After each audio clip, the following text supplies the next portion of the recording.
Bonjour à tous, nous nous retrouvons aujourd'hui pour parler du Val-de-Loire. À 1 heure de Paris en TGV, au cœur des châteaux de la Loire, celle que l'on appelle la Terre des Rois, j'ai nommé la Touraine et en son centre la belle ville de Tours, accueille chaque année de très nombreux touristes. Pour parler plus particulièrement du sujet qui nous intéresse, le tourisme d'affaires, j'accueille Iman Manzari, président de Tours Événements. Bonjour. Bonjour. Et Christophe Caillojosse, directeur général de Tours Événements. Bonjour Marina. Christophe Caillojosse, pouvez-vous nous présenter en quelques mots la société Tours Événements ? Alors Tours Événements, c'est la société qui gère, qui anime, qui développe le Palais des Congrès et le Parc des Expositions pour le compte de la ville de Tours. Et comme vous l'avez rappelé, au bénéfice de tout un territoire, la métropole, le Val-de-Loire, le département, la Touraine. On est au cœur du développement de l'activité tourisme d'affaires. Nous sommes 80 salariés, nous accueillons 200 événements par an, dont une vingtaine de congrès avec des spécialités qui sont reconnues sur le marché, comme la génétique, la cardiologie, la pharmacie. Nous sommes également producteurs d'une quinzaine d'événements, de salons, ce qui fait que nous connaissons bien les problématiques que ressentent nos clients organisateurs d'événements. Et d'ailleurs, nous mettons à leur profit les conseils pour organiser encore plus efficacement leurs événements. Nous sommes surtout, je le crois, un des acteurs majeurs d'une destination qui est la mieux positionnée en ce moment, après cette terrible pandémie que nous avons vécue, pour accueillir et faire ce métier du tourisme d'affaires. Je me suis noté quelques points. Géographiquement, on est très bien placé, on en parlera, 1 heure de TGV de Paris, des infrastructures de premier plan, une histoire unique au monde, vous en avez parlé, les châteaux de la Loire, le monde entier nous envie ces châteaux de la Loire qu'il faut découvrir, redécouvrir. Un art de vivre qui fait que la Touraine est une référence nationale sur le sujet de savoir bien vivre, bien évidemment. J'ai envie de préciser aussi un écosystème, et ce webinaire en est bien la traduction, un écosystème qui est vraiment mobilisé autour du tourisme d'affaires, de l'événementiel, pour accueillir dans les meilleures conditions nos clients avec ce symbole de l'hospitalité que nous revendiquons énormément. Dernier point qui me paraît important, c'est un engagement très profond que nous avons autour du développement durable. Bref, toutes ces qualités que l'on a, alors on a quelques défauts aussi, mais on va plutôt parler des qualités, tous ces points positifs fait qu'on peut se mettre sur des grandes compétitions, on peut se mettre en compétition avec les plus grandes métropoles nationales, voire européennes, pour accueillir de grandes opérations corporate, des grands congrès ou des grandes agences événementielles. On peut même caractériser, si vous voulez, l'activité de Tours Événements comme étant vraiment une entreprise qui est un véritable hub événementiel en France. Nous couvrons bien sûr la région centre, mais tout l'ouest de la France. Et nombre de nos clients aiment cette position géographique et puis la qualité de notre travail, voilà, qui fait que le hub événementiel, on peut le revendiquer comme étant une réalité pour notre société. Merci. Alors Tours Événements gère 2 équipements majeurs au cœur de la ville de Tours. Nous sommes actuellement dans le studio live streaming au Palais des Congrès, un espace de 150 m² entièrement modulable et connecté. Iman Manzari, pouvez-vous nous parler de ce Palais des Congrès ? Oui, le Palais des Congrès, c'est un équipement majeur pour la ville de Tours et aussi pour la métropole, le département, la région, parce qu'il y a un rayonnement, Christophe l'a dit tout à l'heure, au niveau de toute la région, même l'ensemble de la France, parce que c'est notre ambition de nous situer comme une société phare qui attire pas mal de congrès, de séminaires, parce que nous avons ces équipements à 1 heure de Paris, juste en face de la gare de Tours. Donc très facilement accessible. Plein centre-ville de Tours. En plein centre-ville de Tours. C'est un équipement qui est très adapté, modulable, pour recevoir l'ensemble des demandes, avec une équipe motivée, dynamique, qui est très professionnelle. Vraiment, je pense que nous pouvons inviter les organisateurs, les professionnels à venir vous contacter, venir visiter ces équipements, parce que c'est très important, surtout après cette période que nous avons traversée, où l'activité était quasiment à l'arrêt. On retrouve un peu d'espoir, on retrouve un peu de vie. Il faudrait qu'on puisse nous faire savoir, faire connaître ces équipements majeurs et inviter l'ensemble des personnes à venir nous rencontrer. On a ici au Palais des Congrès 23 000 m² de surface, 3 auditoriums. Nous avons 20 salles de commission et ce studio de live, qui est mis en place un peu avec les contraintes de confinement, les obligations qui ont été les nôtres pour être dans l'actualité. Et on voit que là, ça nous permet aussi de voir l'avenir autrement et apporter de la nouveauté à cette activité qui est la nôtre. Merci beaucoup. Le second équipement, c'est le Parc Expo qui se trouve aux portes de la ville de Tours. Quelles sont les caractéristiques, Iman, de ce Parc Expo? Parc Exposition, qui est un petit peu plus loin, c'est quartier Rocheminard, très accessible aussi pour aller avec l'autoroute, pour bénéficier de ces 19 hectares de superficie totale, près de 23 000 mètres carrés couverts, et on a 3 halls. Un village gastronomique qu'on peut découvrir là à la foire de Tours, un village qui peut se moduler avec les envies, les attentes des organisateurs. Et puis on a notre orangerie qui fait 900 mètres carrés à l'intérieur avec une terrasse. Donc c'est des équipements majeurs qui sont connus des habitants. Et on peut y découvrir des concerts, des spectacles de grande qualité. Et accueillir aussi des organisateurs professionnels. Des organisateurs professionnels. Et là, c'est pour ça qu'il faudrait qu'on puisse mettre un coup de projecteur. Et c'est vraiment la volonté de la SEM et de la ville de Tours de travailler sur le tourisme d'affaires, de mettre ce sujet-là au cœur de notre politique. Et c'est vraiment notre volonté de vous accompagner, d'accompagner l'ensemble des organisateurs pour développer ces équipements et le tourisme d'affaires qui méritent d'être développé dans notre région. Merci beaucoup pour toutes ces descriptions. Alors aujourd'hui, les destinations de tourisme d'affaires se doivent d'être différenciantes et engagées. Christophe Caillojoz, qu'est-ce qui fait de Tours et de la Touraine une destination incontournable et séduisante ? Alors, je ne vais pas reparler des qualités qu'on vient d'évoquer, mais vous venez de parler de destinations engagées, on va en parler, innovantes. C'est un petit peu ça qui nous tient. C'est-à-dire que nous, ce que l'on aime, si vous voulez, ce sur quoi nous travaillons, c'est de proposer à nos grands clients plus d'innovation, plus d'efficacité pour leurs événements, plus d'hospitalité aussi, et plus d'éco-responsabilité. Je vais vraiment faire un petit focus sur ce point-là, notamment pour rappeler que Tours Événements a été et est la première société Palais des Congrès Parc Exposition en France à être devenue entreprise à mission. C'est-à-dire que nous avons intégré dans le cœur même de notre entreprise, dans l'ADN même de cette entreprise, le fait que notre préoccupation majeure, c'est bien le développement durable et la RSE. Et ça, on a envie de le faire partager avec nos grands clients, les agences, les entreprises, pour leur dire, quand vous venez ici, vous venez dans une destination qui est innovante et engagée. On est très engagé sur ce sujet-là.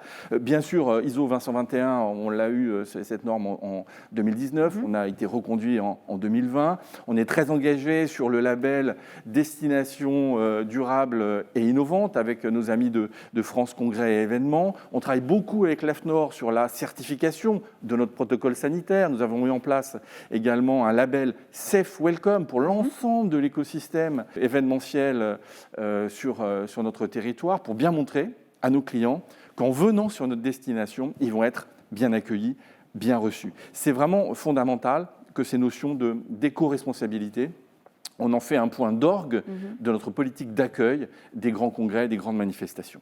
Je crois qu'il y a même question d'aller plus loin en créant un contrat client développement durable.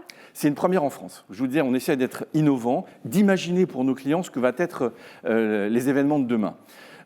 Nous créons pour la première fois le contrat mission RSE.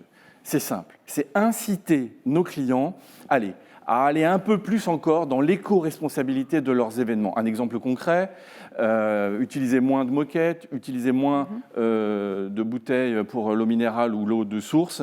Et en fait, qu'est-ce que nous proposons ? En contrepartie d'engagement de quelques points que nos clients vont prendre, nous allons reverser 1% du chiffre d'affaires généré par ce client au profit d'une association que le client avec nous aura choisie dans le domaine de la santé, dans le domaine de la réinsertion professionnelle ou dans le domaine de l'environnement. Donc c'est vraiment cette idée, c'est aller toujours plus loin. On sait que parfois notre industrie est un petit peu polluante, mais on va tous se prendre la main, et c'est à Tours que ça se passe pour développer ces nouvelles modes de travail avec nos clients grands organisateurs. Merci beaucoup à tous les deux pour cette intervention. Merci. Marina. Pour poursuivre cette présentation, j'accueille à présent le meilleur ambassadeur de la ville, Emmanuel Denis, maire de Tours. Bonjour Monsieur le maire. Bonjour Marina. Alors Monsieur le maire, nous venons de citer les différents labels de responsabilité sociétale de l'entreprise obtenus par Tours Événements. Ce sont des valeurs que vous partagez. Pouvez-vous nous faire part des engagements de la ville de Tours concernant le développement durable ? Oui, bien sûr. Donc Tours, ville écologiste, extrêmement impliquée dans ces questions de développement durable. Et pour faire simple, notre objectif à Tours, c'est de répondre aux objectifs des accords de Paris concernant le grand défi, bien sûr, du dérèglement climatique. Et donc, pour le transposer sur une ville, les engagements des accords de Paris, c'est finalement moins de pollution en ville pour pouvoir mieux respirer, pour pouvoir mieux vivre. Alors pour ça veut dire que nous, on développe des politiques pour développer les circulations douces, c'est-à-dire plus de piétons, plus de vélos, plus de transports en commun pour qu'on ait une ville qui soit vraiment moins polluée et plus agréable. Et puis, d'un autre côté, pour rendre aussi cette ville plus agréable, nous avons la volonté, et c'est aussi en lien avec le dérèglement climatique, donc nous avons la volonté de développer la végétalisation de la ville, planter des arbres là où c'est possible, supprimer les îlots de chaleur, comme on dit, qui sont extrêmement pénibles en période de canicule. Et donc, nous travaillons pour développer encore plus cette image de la ville de Tours, bien sûr, qui est au cœur des jardins de la France, la grande réputation de la ville de Tours. Et en particulier, nous avons en haut de la rue nationale le projet de replanter des arbres, un endroit un petit peu trop minéral, comme on dit. Donc, dans plein d'endroits de la ville de Tours, nous allons replanter des arbres. En haut de la rue nationale, en particulier, qui est aussi un lieu vraiment emblématique de la ville, puisqu'elle recèle aussi la présence du CCCOD, le Centre de création contemporaine Olivier Debré, qui est un magnifique musée contemporain. Et ce qui me permet d'évoquer aussi une des particularités de la ville de Tours, c'est une ville d'art et de culture, puisqu'elle a le label d'art et de culture. Et en plus de ce musée CCCOD, musée contemporain que je viens d'évoquer, il y a donc plein de monuments extraordinaires à venir découvrir. Bien sûr, la cathédrale Saint-Gatien, bien sûr, la basilique Saint-Martin, mais aussi le musée des Beaux-Arts, enfin une foultitude de monuments de grande qualité qu'il faut venir découvrir. Merci beaucoup. Alors la ville de Tours a la chance d'être bordée par deux fleuves, le Cher et la Loire. On sent que la Loire, le fleuve royal, a une importance particulière dans la ville de Tours et qui contribue à ce qu'on appelle la douceur tourangelle. Alors monsieur le maire, la ville de demain sera-t-elle de plus en plus tournée vers la nature ? Oui, alors c'est vrai qu'on a une chance incroyable à Tours, puisque la ville de Tours est traversée par le Cher et par la Loire, comme vous venez de l'indiquer. Le Val de Touraine est inscrit au patrimoine mondial de l'UNESCO, et on peut vivre une expérience incroyable finalement en plein centre de Tours, en plein centre de la métropole. C'est l'expérience de se promener en bord de Loire et d'avoir l'impression d'être en plein milieu naturel. Donc c'est vraiment une chance extraordinaire que l'on a. Donc on essaye de valoriser de plus en plus cet atout pour la ville de Tours, et nous commençons à développer ici et là de nombreuses guinguettes qui permettent d'accueillir en été les touristes pour bénéficier de ce milieu naturel en plein centre de métropole. Donc on a la volonté d'aller encore plus loin, et puis on a en particulier avec cette Loire aussi une possibilité incroyable, c'est celle d'utiliser les bateaux de Loire qu'on appelle des gabarres, et pourquoi pas, je dirais, le must du luxe ligérien, c'est de pouvoir bénéficier d'un apéritif avec du Vouvray ou du Mont-Louis, les vins de Loire, sur la gabarre en remontant doucement ce fleuve majestueux. Donc vraiment des atouts extrêmement forts, avec aussi la possibilité, et nous avons la chance depuis quelques temps d'avoir deux nouveaux hôtels, deux hôtels Hilton qui sont justement au bord de cette Loire, avec vue sur Loire, et qui pourront accueillir l'ensemble des congressistes ou des touristes qui souhaiteront venir en Touraine.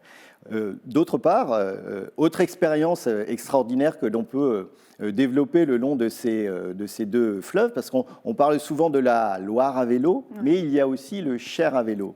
Et là, on peut, en vélo, pouvoir découvrir les grands châteaux de Touraine à quelques heures du centre de Tours. On démarre en vélo et puis 1 heure, 2 heures ou 3 heures après, on est à Villandry, on est à Amboise, on est à Chenonceau. Donc plein d'expériences extraordinaires d'un tourisme, à mon avis, qui est un tourisme de luxe qui nous permet de profiter de ce milieu naturel qui est la Loire, que sont la Loire et le Cher. Merci beaucoup, monsieur le maire. Merci à vous. Nous allons parler entrepreneuriat avec les acteurs qui font de la Touraine un territoire en mouvement. Pour en parler, je reçois Régine Chervet-Pelleau, designeuse. Bonjour. Et Philippe Roussy, président de la Chambre de commerce et d'industrie de Touraine. Bonjour. Bonjour. Philippe Roussy, pouvez-vous nous expliquer quels sont les secteurs d'activité les plus représentés en Touraine ? Alors nous avons quelques pôles d'excellence, bien évidemment, dans l'industrie automobile et l'aéronautique en sous-traitance industrielle. Et après en santé, bien évidemment, en santé, nous sommes assez forts en région Centre-Val de Loire et particulièrement en Touraine, dans le domaine de la santé. Je rappellerai juste une chose sur la santé, c'est qu'une partie des vaccins qui sont produits en France en ce moment sur Moderna et Pfizer sont produits en Touraine ou dans la région Centre, donc ce qui est quand même un beau label. Et derrière, nous avons aussi une filière de biomédicaments qui se développe, avec d'autres choses aussi. Une très belle industrie ferroviaire, qui est très peu connue, mais en fait une belle industrie ferroviaire à Tours, en Touraine, et d'autres domaines où on commence à peser lourd, le RH, les ressources humaines, où avec l'aide de l'armée, nous sommes en train de construire un pôle d'excellence RH, puisque les DRH des armées sont toutes à Tours, la marine, l'armée de terre et l'armée de l'air. Et bien évidemment, sur d'autres domaines, on travaille aussi sur le traitement des déchets avec Régine, puisqu'on est en train de développer une filière sur le surcyclage, ce qui est quelque chose d'assez nouveau et assez novateur. Voilà. Donc quelques beaux domaines d'excellence et de pointe qui font que la Touraine a de belles perspectives en termes d'innovation. D'accord, alors 2 grandes entreprises choisissent de s'implanter en Touraine. Selon vous, quels avantages y trouvent-elles ? Il y en a déjà un premier, c'est qu'on est très très bien desservi en termes de communication. Les nœuds autoroutiers passent tous par Tours, nord, sud, est, ouest. La proximité de Paris, bien évidemment, 1 heure de TGV de Paris, je le rappelle. Un aéroport à Tours, donc ça peut servir aussi pour le développement à l'international, notamment sur les voyages d'affaires. De belles choses, de belles perspectives. Un prix de l'immobilier qui est pour une métropole de 300 000 habitants qui est encore très accessible. Donc une belle mobilisation du territoire aussi, qui fait que quelque part l'accueil et la qualité de vie en Touraine est importante pour attirer les entreprises, et c'est pour ça qu'elles viennent d'ailleurs en Touraine. Merci beaucoup Philippe Roussy. C'est donc un écosystème très uni que l'on trouve en Touraine.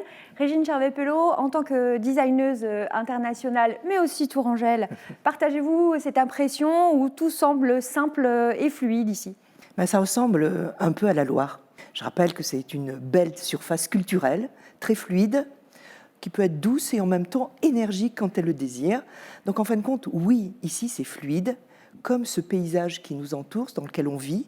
Donc on peut partager en même temps une approche naturelle, mais une approche extrêmement dynamique des activités professionnelles. Et nous le savons, nous sommes designers et nous travaillons avec beaucoup d'entreprises qui, justement, veulent une culture, une approche différente de leurs produits.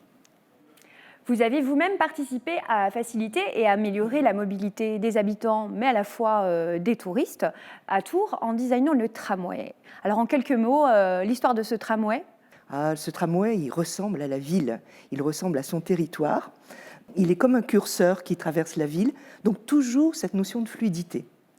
Et ce design que nous avons imaginé, qui est devenu iconique, bien plus loin que les frontières de Tours, en même temps prend soin des gens, mais aussi leur fait plaisir. Qu'on le regarde ou qu'on le pratique, il y a une notion de plaisir, et c'est toutes les démarches du design sensoriel qui se sont implantées et qui ont commencé à pousser à Tours. Mais aussi parce que c'est un équipement culturel.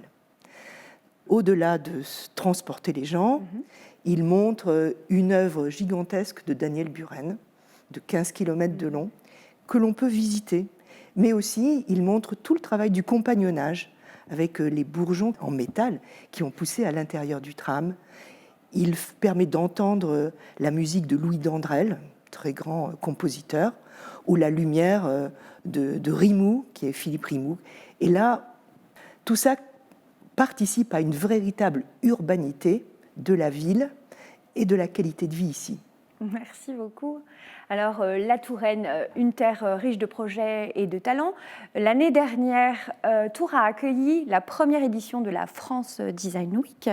Qu'en est-il pour 2021 ? Ah, effectivement, France Design Week, c'est dans toutes les régions de France une expression du design du territoire. Ici, nous l'avons fait l'an dernier pour la première fois en réseau. Et nous avons été, je ne suis pas peu fière de le dire, les meilleurs régionaux. Donc, nous refaisons une nouvelle opération cette année en montrant différentes facettes, d'autres facettes du territoire en termes de design pour les créateurs, mais aussi en montrant des entreprises ici qui font confiance au design. Et la thématique va dans le sens de l'époque et de l'attention que nous portons au territoire. La thématique, c'est l'écologie sensorielle du design et je vous réserve d'excellentes surprises. Merci beaucoup à tous les deux. Merci. Merci. Après cette mise en lumière de l'innovation, de la création et du design, je vous propose de retrouver de nouveaux invités pour évoquer les fondamentaux de cette destination de la Loire-Vallée, l'art de vivre et les châteaux. Pour en parler, accueillons Caroline Legnaud. Bonjour. Bonjour. Vous êtes directrice du Château du Rivaux. Et Henri Poignet. Bonjour. Bonjour. Vous êtes directeur général de l'Office de tourisme et du Convention Bureau. Caroline Legnaud, vous utilisez le titre d'agricultrice et châtelaine, un titre qui nous intrigue. Pouvez-vous nous parler de cette appellation ? Avec joie. Le château du Rivaux se trouve en plein milieu de la campagne tourangelle. On est entre Chinon et Richelieu, dans un terrain protégé et très désindustrialisé, entre guillemets. Et il y a quelques années, j'ai passé un bac agricole, parce que je me suis dit que ça serait sympa de redonner l'histoire. Le château a toujours été une terre de rapport, un lieu agricole, et donc passer du tourisme vers l'agriculture, ou en tout cas de lier les deux. Donc j'ai passé un bac agricole, et aujourd'hui on produit des truffes, des céréales, du maraîchage, qui sert pour notre utilisation propre dans nos 2 restaurants. On a 2 restaurants, un restaurant de salade, de soupe et de quiche, très simple mais très frais, en plein milieu du potager, et un restaurant qui vient d'ouvrir, qui est un restaurant gastronomique avec le chef Nicolas Golando, qui s'appelle le Jardin Secret, qui est dans un berceau de verdure merveilleux au cœur même du château. Et c'est vrai que donc on a ce double aspect nature-culture. L'expérience qu'on propose au Château du Rivaux, c'est une parenthèse enchantée au cœur de l'histoire, de la nature et de l'art. Et c'est ce qu'on a décliné au niveau des séminaires, avec plusieurs salles qui vont de 300 personnes à 10 personnes pour des comités de direction ou des team building, des cocktails, différentes activités, avec à chaque fois des activités qui sont sur le gustatif ou bien sur les jardins. Merci beaucoup, Caroline. Nous venons de voir avec vous, Caroline, que les châteaux peuvent être nourriciers et des lieux d'expérience inédites. Henri Poignet, vous êtes directeur de l'Office de tourisme. Pouvez-vous nous parler de la qualité de l'hospitalité et la facilité d'organiser des événements professionnels à Tours ? Alors c'est très simple en fait. La Touraine est une terre d'accueil depuis des millénaires, des siècles et des siècles. Et cette tradition fort agréable se perpétue encore.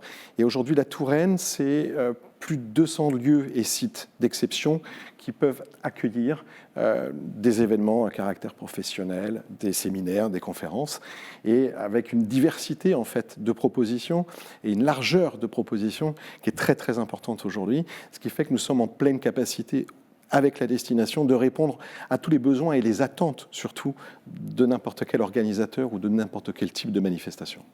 Et concernant la capacité hôtelière sur la ville et sur la métropole de Tours ? Alors, sur la ville de Tours, c'est plus d'une centaine d'hôtels. Enfin, sur la métropole, c'est plus d'une centaine d'hôtels avec près de 4000 chambres et dont plus de la moitié est sur la ville de Tours à elle seule. Et là aussi, avec des propositions qui sont très très larges puisqu'on part du petit hôtel de charme, pas forcément classé, jusqu'à l'hôtel 5 étoiles qui devrait, notamment au centre-ville de Tours, ouvrir ses portes sous peu. Merci beaucoup de vos témoignages. Merci. Pour rebondir sur les hébergements atypiques et en accord avec l'environnement, il s'est ouvert en Touraine un lieu particulièrement serein. J'accueille pour en parler Anne-Caroline Fray. Vous êtes Anne-Caroline, la bienvenue dans cette émission, et vous êtes la dirigeante de Loire Valley Lodge. un concept hôtelier à 15 km du centre-ville de Tours. Pouvez-vous nous raconter un petit peu ce concept hôtelier ? Oui, avec plaisir. On est effectivement un peu excentré, mais c'est normal puisqu'on est dans une forêt de 300 hectares, donc il faut s'éloigner un tout petit peu du centre-ville. Néanmoins, on est quand même très proche des lieux culturels comme le château de Chenonceau dont on a parlé. Notre concept, c'est de proposer un séjour sensoriel d'exception. Alors, l'exception, ce n'est pas forcément le luxe luxueux, c'est le fait que ce soit hors du commun. L'idéal, c'est que nos clients repartent sereins. Et la sérénité, ils vont la trouver grâce à la nature et à la reconnexion à la nature et donc à eux-mêmes. Les bienfaits des arbres sont maintenant connus et reconnus. Nous, on propose une expérience complète liée à la forêt puisque nos chambres sont des suites d'hôtels, c'est pour ça qu'on les a appelées des lodges, qui sont 18 lodges réparties dans la forêt à 4 mètres de hauteur avec des jacuzzis privés sur les terrasses. Donc on a un côté confidentiel de par la petite taille de l'hôtel et de par l'isolement des chambres.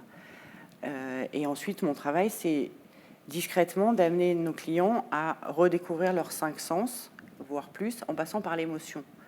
Et l'émotion, c'est réentendre le chant d'un oiseau, c'est écouter le vent dans les feuilles, c'est regarder tomber la pluie. En fait, dans la nature, il se passe toujours quelque chose et il faut revivre au rythme de la nature.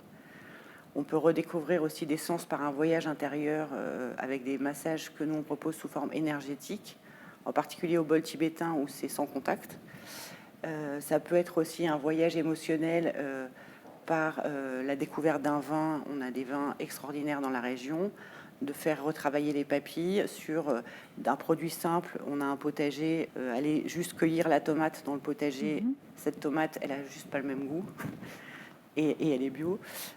Voilà, donc on amène nos clients à redécouvrir l'essence. Donc au niveau individuel, évidemment, c'est un moment d'exception dans une vie amoureuse en général. Et au niveau entreprise, c'est un moment d'exception aussi pour l'entreprise parce que c'est petit, donc c'est souvent privatisé. Donc ça permet d'accueillir des comités de direction, des comités stratégiques, des comités exécutifs. On a une salle de séminaire qui est toute équipée de Wi-Fi, visioconférence, parce que nos lodges sont digital détox. Et donc, une fois dans les chambres, c'est total relax et il n'y a plus de téléphone. Une expérience incroyable. Merci beaucoup pour cette présentation qui nous donne envie de dire que la Touraine n'a pas fini de nous surprendre. Merci beaucoup, Anne-Caroline. Notre prochain invité va lui aussi nous faire voyager. J'accueille sur ce plateau Pascal Pillot. Bonjour Pascal. Bonjour Marina.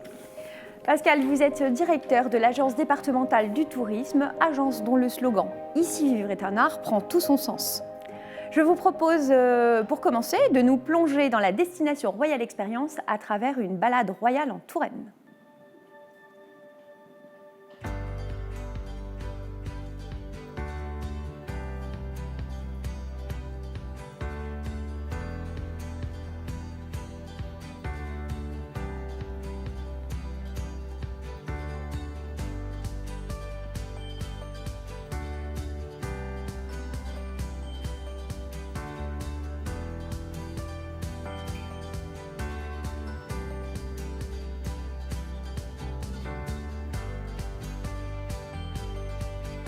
Ces magnifiques châteaux que nous venons de voir se trouvent tous à proximité de Tours. Pascal Pillot, pouvez-vous nous parler de Chenonceau, l'un des plus prestigieux d'entre eux ? Alors effectivement, prestigieux, c'est un ensemble extraordinaire, un très magnifique, très bien dessiné sur le Cher. C'est le château des Dames, ça a été le château de Catherine de Médicis, donc c'est la quintessence de la Renaissance, bien entendu. Et surtout, c'est...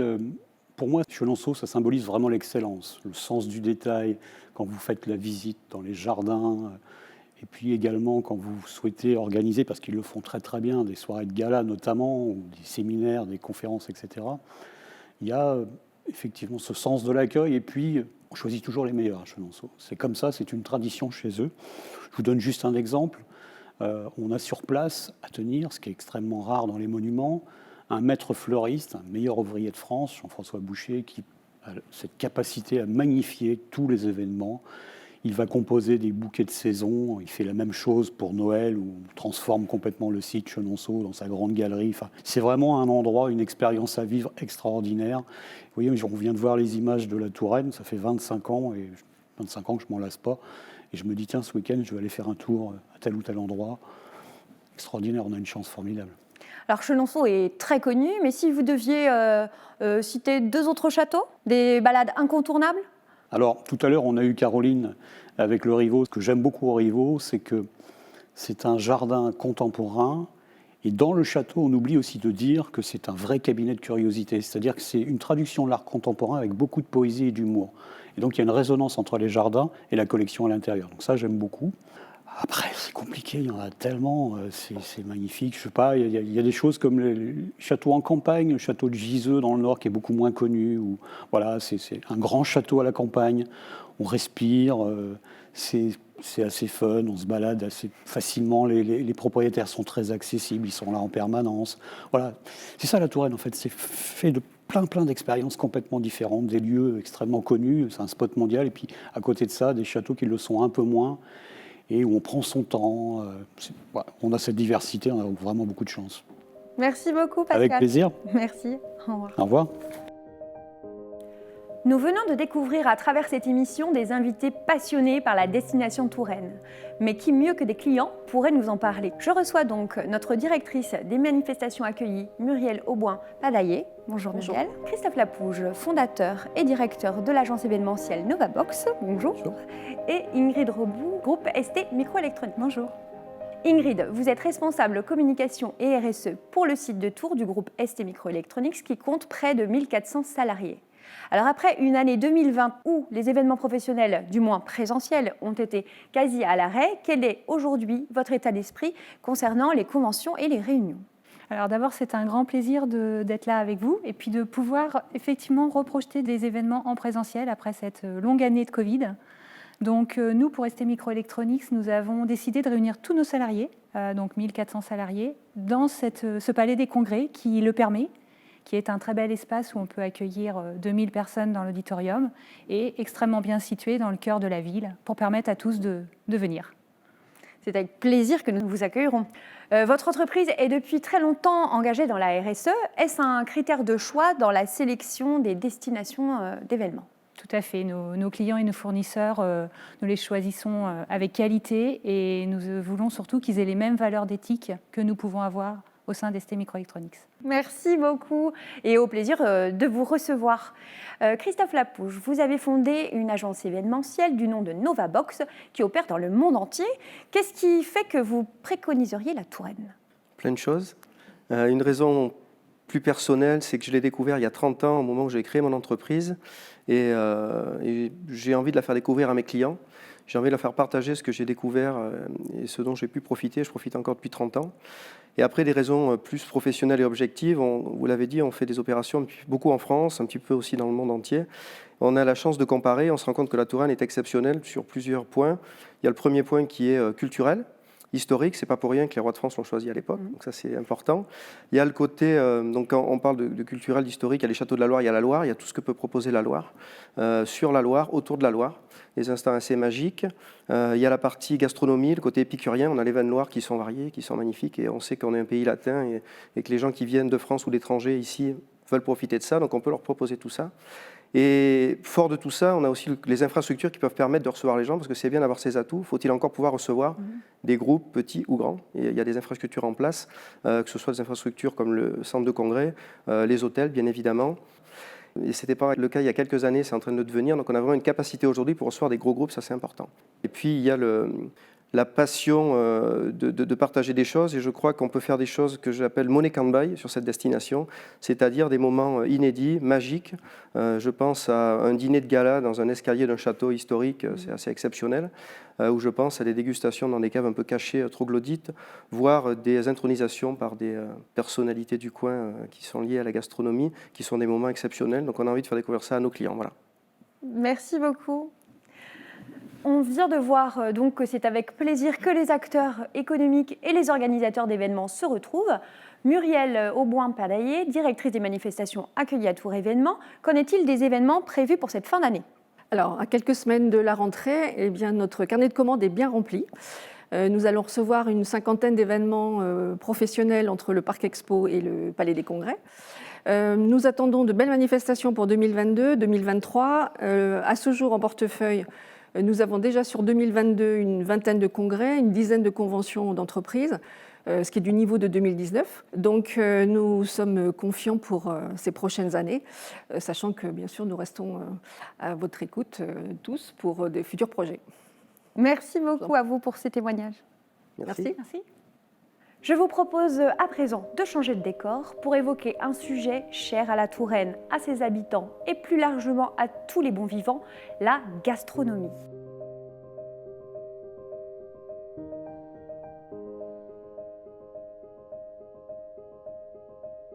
Comment parler de Tours et de la Touraine sans évoquer les grands noms qui ont fait vibrer le territoire ? Balzac, Descartes, Léonard de Vinci, mais aussi Rabelais.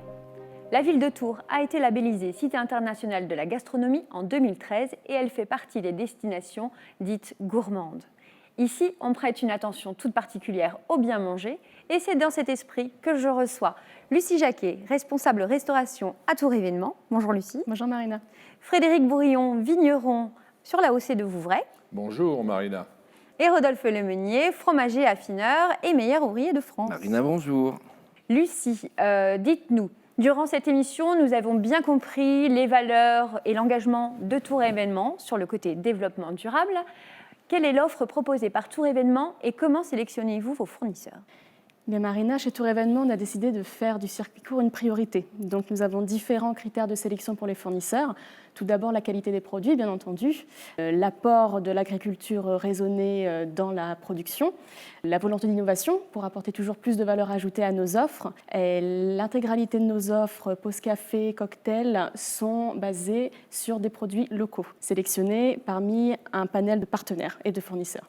D'accord, donc il y a une vraie richesse du territoire dans l'offre de restauration. Ah oui, notre terroir recèle énormément de talents, que ce soit des fromagers, des vignerons, des boulangers, des traiteurs. Et Tours Événements s'associe avec ces acteurs du territoire pour promouvoir notre culture du bien manger. Alors, comment sélectionnez-vous aussi les traiteurs ? Les traiteurs sont sélectionnés toujours sur une base de critères assez divers, sur une base de sélection de produits locaux, de services. On demande toujours un service de qualité. On travaille ensemble sur des recettes aussi locales et on partage tous ensemble l'exigence culinaire de notre grand patrimoine gastronomique tourangeau. Et quels sont les engagements de Tours Événements en termes de développement durable par rapport à la restauration ? Tout d'abord, on a décidé d'arrêter tout ce qui était vaisselle jetable, tout ce qui était bouteille d'eau jetable, de proposer une vaisselle 100% recyclable, sélectionnée avec goût, verre, porcelaine. Nous maîtrisons aussi l'intégralité de nos déchets, nous valorisons nos déchets et nous avons aussi un système d'optimisation de nos stocks pour pouvoir diminuer un maximum le gaspillage. Merci beaucoup, Lucie, pour toutes ces précisions. Alors, devant nous, nous avons des produits du terroir, vin, fromage. Je me tourne vers vous, Frédéric Bourillon, donc vigneron à Vouvray. Qu'est-ce que vous nous avez apporté ? Alors Marina, aujourd'hui, j'ai amené 2 vins du domaine, un vin pétillant et un vin sec. Sachant que Vouvray est fait avec un cépage qui s'appelle le Chenin Blanc, qui nous a été ramené de Hongrie par quelqu'un de très connu en Touraine qui s'appelle Martin de Tours. Et la particularité de ce cépage, c'est suivant la richesse du millésime, de pouvoir être décliné tous les ans en pétillant, mais aussi en vin sec, demi-sec, moelleux, voire même liquoreux. Alors, ça se sert dans les flûtes. Voilà, donc là, le premier vin... On va le goûter quand même. Qui traditionnellement se sert à l'apéritif, mais qui peut aussi aller avec un plat, hein, c'est un Vouvray pétillant. Donc là, on est sur un millésime 2017. Et puis, le deuxième vin que j'ai amené après, c'est donc un Vouvray cuvée indigène, donc millésime 2016. La particularité de cette cuvée, c'est qu'on prend des raisins très mûrs, donc on ne les a pas forcément tous les ans, on n'intervient pas sur la vinification, on met les jus très clairs dans des barriques, et c'est les levures naturelles du raisin qui font tout le travail. Donc là, on est sur un millésime 2016 qui a 4 ans d'embouteillage. Des vins qui s'accordent parfaitement avec tous les fromages de chèvre de Touraine. Donc pour en parler justement, on a devant nous ce magnifique plateau de fromage que vous nous avez préparé, Rodolphe Lemonnier, fromager affineur, meilleur ouvrier de France. Racontez-nous un petit peu ces différents fromages qui nous donnent très envie. Eh bien, tout d'abord, le vin est vraiment excellent. Alors, quoi qu'il se passe, ça va être très facile de vous raconter plein de choses. Non, on a ramené avec nous un petit peu d'histoire de Touraine, forcément, avec les fromages de chèvre. Tout d'abord, le Sainte-Maure de Touraine, fromage ramené par les envahisseurs morts, chassés par Charles Martel dans les années 500. Ensuite, je vous ai amené une pyramide de Valençay. Alors là, pareil, encore un petit morceau d'histoire, pyramide de base pointue qui a été décapité par Talleyrand, fidèle lieutenant de Napoléon lors de son échec en Égypte. Intéressant de montrer aussi des fromages tels que les Pouligny, les Selles-sur-Cher. Intéressant parce qu'on a différents terroirs en Touraine, comme on peut avoir pour le vin avec un petit peu Vouvray, Montlouis et des choses comme ça. C'est exactement la même chose avec les animaux, avec leur alimentation, ce qui nous permet d'avoir des fromages avec des goûts différents, tout en étant quand même caprins, mais surtout des belles textures, des formes différentes en fonction des villages et des régions, et tout s'est adapté un petit peu selon les traditions de chaque Tourangeau. Merci beaucoup. Vous l'aurez compris, la destination Touraine vous fera vivre une royale expérience. Merci à tous d'avoir partagé votre passion pour Tours et pour la Touraine avec nous. Et puis à vous de nous avoir suivis. Je vous donne donc rendez-vous à Tours pour vos réunions, conventions et congrès sur la destination royale expérience.